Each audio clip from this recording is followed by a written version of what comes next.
Nous sommes encore dans le temps des vœux, mais évidemment, ce début d'année, il a été marqué le 1er janvier par un changement en ce qui concerne l'ensemble des enseignes de restauration rapide, qui a été l'obligation, dans le sillage de la loi AGEC, de la fin du jetable pour la vente sur place.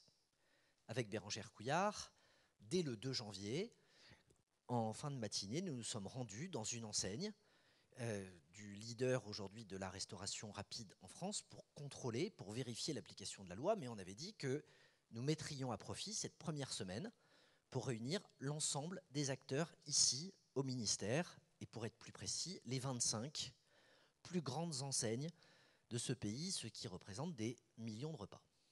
Ce qui nous intéressait, c'était moins de discuter du nombre de repas que de discuter des tonnages de déchets. L'enjeu de cette loi, si j'en donne 2 grands chiffres, il est simple, c'est éviter 20 milliards d'objets à usage unique qui, en 2022, ont été jetés dans les poubelles de ces restaurants rapides. On parle de gobelets, on parle de couvercles, on parle d'emballages divers, et on parle de 200 000 tonnes de déchets.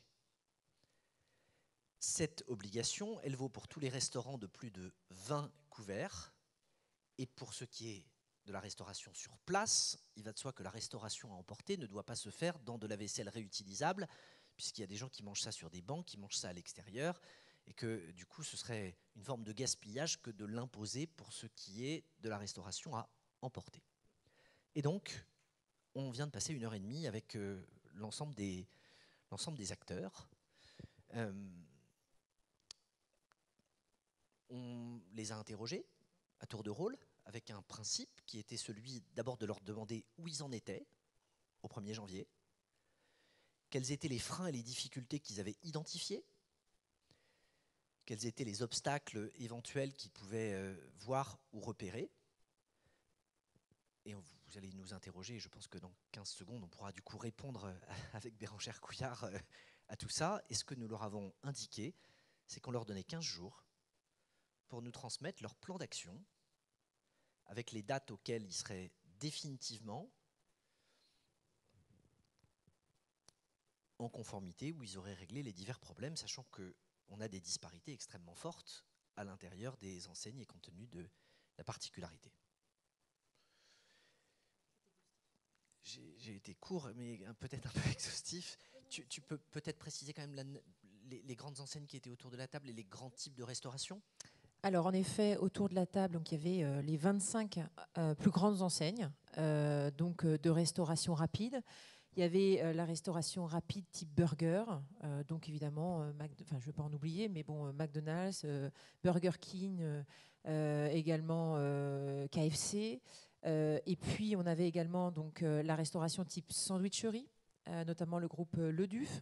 On avait aussi d'autres qui s'apparentaient, en tout cas, avec Starbucks qui était présent. On avait également aussi des enseignes de sushi, et puis Planète Sushi notamment. Et puis également la restauration collective qui est concernée. Et en dernier lieu, les parcs à thème, bien sûr, notamment le parc Astérix qui était présent. Voilà, ça vous donne les 4 grosses types de restaurants, et donc avec des problématiques différentes, évidemment, qui nous ont, en tous les cas, ils nous ont fait part d'un certain nombre de problématiques, notamment les parcs à thème, qui, pour le coup, ont un nombre de restaurants très divers, avec des restaurants type traditionnels jusqu'à la restauration rapide. Donc forcément, ça nécessite un peu d'organisation. On va peut-être surtout passer aux questions. On est vendredi après-midi, vous êtes venus pour pouvoir nous poser des questions, pas seulement pour prendre des notes, donc n'hésitez pas. Bonjour, Myriam Darmoni de The Pro Snack très précisément. Je reste sur les enseignes qui ont été convoquées. Il me semble qu'il y a des absents au niveau de la boulangerie industrielle qui ont énormément développé les places assises, déjà la restauration rapide et les places assises. Et je pense à des grandes enseignes qui ont été là à d'autres moments de cette mise en place de la loi AGEC. À qui pensez-vous? L'ami Caline, Paul, Ange, pour ne citer que les grands réseaux, des grands réseaux hein, de boulangeries industrielles. Alors, dans la liste de ceux qui ont été invités, je reprécise les choses. Si vous avez moins de 20 places assises dans votre établissement, vous n'êtes pas concerné. Il y a parfois des chaînes qui ont énormément de points, mais qui, quand on regarde le nombre de ceux dans lesquels il y a plus de 20 places assises, n'avaient peut-être pas leur place dans les 25 plus grandes, dans la manière dont elles ont été invitées. Je n'exclus pas ensuite que dans les listings et dans la manière dont le ministère a procédé, il y a peut-être eu des biais statistiques dans les invitations. Quand j'ai évoqué il y a quelques minutes le fait que nous allions demander un plan d'action aux uns et aux autres, on ne va pas seulement le demander aux 25 qui étaient là, on va le demander à tous les groupes, à tous ceux qui ont un réseau, même ceux qui n'étaient pas invités aujourd'hui, puisque nous avons atteint cette date du 1er janvier. Et donc, à cette date, les enseignes doivent maintenant nous rendre des comptes sur là où elles en sont, même si elles ne sont que la tête de réseau, avec uniquement des franchisés qui ont chacun leur responsabilité. C'est bien vers l'ensemble de ces holdings qu'on va se tourner. Merci. Bonjour, Lydia Anastation, Restauration 21. Donc, le fait que d'ici quelques temps, ils vont vous donner leur plan d'action, ça veut dire qu'en fait, on leur donne un nouveau délai. Parce que s'ils vous disent que la mise en conformité, ils seront prêts, mettons, en juin, vous les laissez jusqu'à juin? Vous leur donnez encore jusqu'à juin ou pas? C'est un exemple, hein, donc, parce que c'était censé être le 1er janvier. Alors, pour être très clair, on va d'enseignes qui nous disent on est à 100%. C'est quand même plutôt l'exception pour celles qui ont beaucoup de points de vente, parce qu'il y en a certaines pour lesquelles tout le process est prêt, mais pour lesquelles il y a parfois des travaux à faire. Pour se dire les choses, en fait, il y a deux grands volets. Il y a le volet d'abord de disposer de la vaisselle. Et le deuxième, c'est que ça veut dire qu'il faut des plonges pour le laver. Et il ne vous a pas échappé qu'il y a une configuration dans les magasins qui est parfois extrêmement différente, avec des enseignes qui sont très grandes, d'autres qui sont plus petites, certains qui sont dans du bâti ancien qui parfois doit faire l'objet d'autorisation, d'autres au contraire dans du bâti plus récent, type zone commerciale de périphérie. On a globalement, même les enseignes qui ont beaucoup de points de vente, il y a toujours quelques restaurants ou quelques exceptions avec lesquels ils peuvent avoir des difficultés qui relèvent du coup des travaux et pas du process. Ensuite, on a des questions qui sont liées au plan d'action qui relèvent parfois à la spécificité des réseaux. Et là, tu peux peut-être dire un mot, par exemple, d'une problématique qu'on a découverte aujourd'hui pour ceux qui font des plats froids. Je pense à prêt-à-manger et à Planet Sushi pour ne pas les citer. Oui, alors certains déjà les font en centrale et pas forcément sur place. Donc forcément, ça nécessite d'arriver dans des contenants tout faits. Et donc il y a une problématique qui nous a été notamment donc, remontée comme celle-ci, ou même d'autres qui ont, vous savez, des formes de tapis roulants, ou en tout cas qui proposent donc aux consommateurs de directement prendre et donc de consommer soit emporté, soit sur place, ou dans des frigos, autres que des tapis, mais en tout cas qui propose tout de suite le produit préparé. Il n'y a plus qu'à manger, et donc soit sur place, soit emporté. Et donc la complexité, c'est que ce même produit, un jour, peut être consommé 30% sur place, et un autre jour, 70%. Et donc il n'y a pas c'est très difficile pour eux de prévoir les quantités nécessaires sur place et emportées, et donc de différencier les contenants en fonction de comment décide de manger le consommateur. Donc là, on a quelques interrogations légitimes auxquelles il convient de répondre, comme une autre problématique qui est le don à des associations d'aide alimentaire en fin de journée, qui est possible quand vous êtes dans du jetable, pas quand vous êtes du réutilisable. Et donc, il y a des enseignes qui ont pris des engagements de ce type et qui nous demandent comment ça doit se traduire et comment elles peuvent l'accompagner. Non pas qu'elles soient réfractaires au fait d'y passer, mais qui disent du coup, ça interroge sur la manière dont on répartit les quantités, notamment pour ceux qui doivent prévoir par avance les volumes à emporter et sur place, puisque la règle n'est pas la même en fonction du dispositif. Donc, on a ce type d'objection, ou plutôt ce type de questions légitimes qui se posent. Ensuite, on a quelques enseignes qui nous disent qu'elles ont eu des difficultés à être livrées, que tout est calé, que le choix est fait, mais que le moment de la livraison interviendra. Certaines nous ont dit début février, d'autres nous ont dit en mars. Il n'y a pas une seule des 25 enseignes présentes qui nous a dit qu'elle était hostile à la mise en œuvre de la loi. Ça aurait évidemment été un comble, mais même qu'elle ne serait pas au rendez-vous de 2023. On a ensuite, c'est ce que je vous dis, manifestement une très grande convergence qui nous laisse penser qu'à la fin du premier trimestre, l'écrasante majorité de la profession y sera, d'où le fait qu'on leur a donné rendez-vous en mars, de manière à nous assurer que les quelques points qui ont été évoqués, que les quelques sujets qui restent, nous permettent d'avoir un suivi effectif.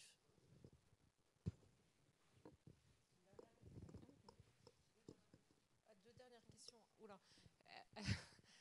Alors, quand on dit en mars et quand on dit que l'ensemble des enseignes en mars, a priori, seraient prêtes à déployer leur solution sur l'ensemble du réseau ou à déployer une solution. Et si c'est les dernières questions, est-ce qu'on peut aborder les sujets des amendes, puisque normalement il y avait une mise à l'amende, un montant qui était fixé, donc on en est où sur ce point-là? Pour moi, ce sera tout pour les questions. Merci. Sur votre première question, certains réseaux qui ont beaucoup de magasins, beaucoup de restaurants, beaucoup de points de vente, décident de créer leur propre contenant. C'est le cas de certaines enseignes de burgers notamment, qui du coup travaillent sur le contenant et donc ont une nécessité il y a un aspect marketing.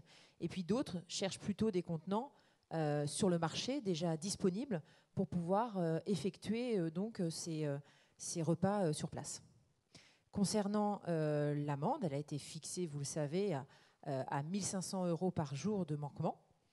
L'idée, c'est aujourd'hui d'accompagner les enseignes qui s'engagent et qui nous ont apporté en tout cas un premier point aujourd'hui de l'avancée. Évidemment, on va suivre ça de très près.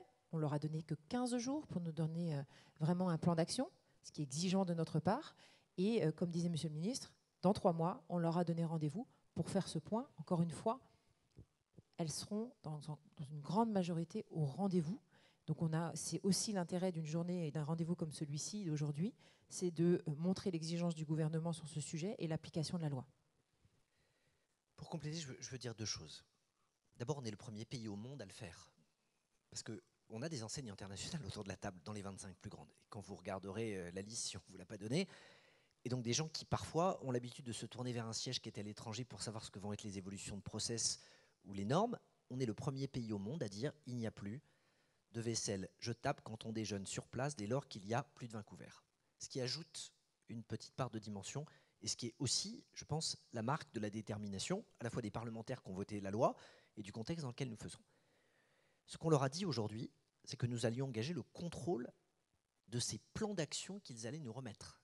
Ce n'est pas un échange de courrier, ce n'est pas envoyez-nous un courrier pour nous dire comment vous envisagez, c'est précisez-nous les délais et les éventuels freins qui expliquent que vous ne soyez pas aujourd'hui à 100% et les éventuelles difficultés que vous rencontrez. Et c'est ce plan d'action qui, dans un premier temps, va faire l'objet d'un contrôle avant un contrôle individuel au point de vente. Mais on est d'ores et déjà entré dans une démarche de suivi et de contrôle, dans un premier temps pour cette milieu du mois de janvier, sur la base de ces plans de suivi, qui en plus sont un avantage, je le dis pour le gouvernement, c'est de nous permettre d'avoir une vision objective de la totalité des points de vente en n'étant pas obligé d'envoyer quelqu'un dans chacun de ces points pour aller faire le tour. Ça va nous donner une photographie globale de la situation du marché et de ces points de vente dès la mi-janvier, avec ensuite cette clause de revoyure, sur la base à la fois des arguments qui seront à l'intérieur, des éléments, de l'objectivation. On prendra évidemment, au-delà de la mi-janvier, un certain nombre de décisions. Merci à tous. Dernière question, la presse s'est fait écho depuis quelques jours de vol de certaines parties de cette vaisselle. Est-ce que ces enseignes vous l'ont confirmé? Et déjà une toute petite question, est-ce que vous savez où est-ce que cette vaisselle est fabriquée? Est-ce que c'est en France ou est-ce que c'est plutôt en Chine? On aura les éléments dans le cadre du plan d'action. Je peux vous dire pour la seule enseigne dans laquelle nous ayons été que tout est fabriqué en Europe et un tiers est fabriqué en France. Ce qui veut dire qu'en plus, c'est bon pour le pouvoir d'achat à Besançon, si je me souviens bien de ce qui nous a été dit en début de semaine. Et dans les témoignages qu'on a eus, on en a effectivement certains qui nous ont dit qu'ils avaient négocié avec des fournisseurs français qui étaient en train de les fournir. Certains ont objecté aussi que la nature de leur activité faisait qu'ils avaient des tailles de contenants qui étaient uniques par rapport à leurs concurrents. Je ne ferai pas de pub, mais par exemple des enseignes de poulet qui utilisent des grands récipients plus grands que ceux qu'on a. Enfin bref. Si je change rapidement de sujet et que je vais sur la deuxième partie, 15% de vol, c'est le taux qui est relaté par ceux qui le constatent. Alors, ce n'est pas un retour depuis le 1er janvier, hein, on n'est jamais que le 6 aujourd'hui. c'est par rapport à ceux qui sont passés en avance de phase, parce qu'il y en a à peu près dans la plupart des enseignes, il y avait des restaurants pilotes ou des restaurants tests, et de ce point de vue, on a des taux qui sont assez comparables. La seule bonne nouvelle qu'on ait eue, c'est que ceux qui sont passés au mois d'octobre nous ont dit qu'en novembre c'était plutôt 10, qu'en décembre c'était plutôt 5, et que là aussi la communication, y compris au travers des médias, sur le fait de rappeler que ce n'est pas une opération commerciale pour accompagner le mois de janvier, mais c'est une nouveauté, une obligation, elle devrait aider à diminuer ces taux et à faire en sorte que les clients comprennent la démarche. Merci. Oui, pardon, juste Clotilde Breillard aux Échos, juste pour bien comprendre, donc, le 15 janvier, enfin dans 15 jours plutôt, ils vous auront donné leur feuille de route. Vous leur laissez le temps de le déployer tout en contrôlant les choses d'une manière globale. En mars, vous vous revoyez, et à partir de mars, il y aura vraiment cette mise en place de contrôle plus spécifique, plus détaillé. C'est bien ça, c'est à peu près ce que j'ai compris, mais je veux bien que vous me le confirmiez. Vous avez tout compris. La vision globale sur la totalité des politiques d'enseigne et les éventuelles difficultés qui sont liées aussi au fait qu'entre le moment où la loi a été votée et maintenant, il y a eu la pandémie, il y a eu un certain nombre de sujets, etc. Mais la vision consolidée groupe par groupe de ce qui se passe.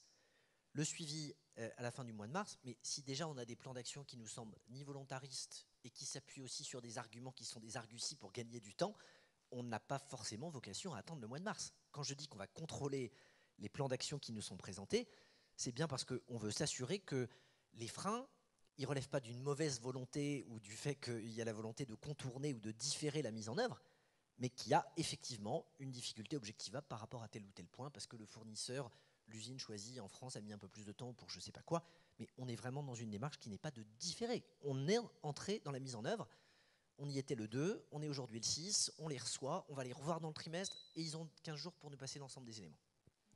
Merci à tous. Merci à tous.